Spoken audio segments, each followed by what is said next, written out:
С 2012 года в благотворительном фонде Харысхал работает инклюзивный театр «Маленький принц». Это первый инклюзивный театр в Якутии для детей с инвалидностью и без, объединяющий их и создающий безбарьерную, доступную среду для общения.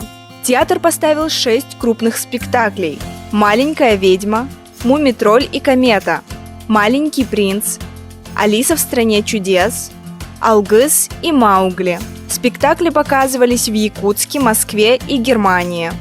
В феврале этого года руководителем «Маленького принца» стал выпускник Московского института искусств, основатель и руководитель молодежной творческой студии «Третья Мистерия» Андрей Адамов.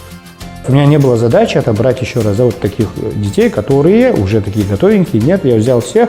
В этом, скорее всего, и сложность, и интерес к этому.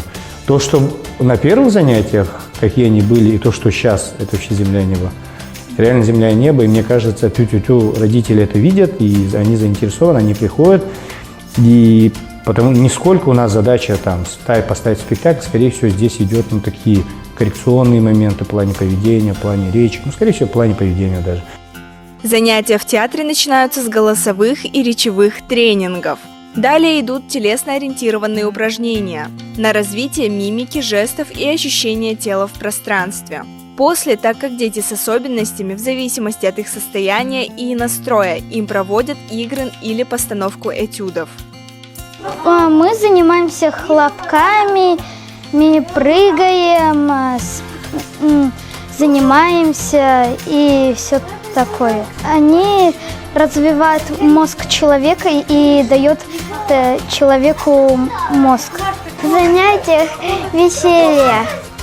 Какие-то упражнения делаем. Учиться хорошему поведению. Играем. А еще он меня научил, как правильно заниматься.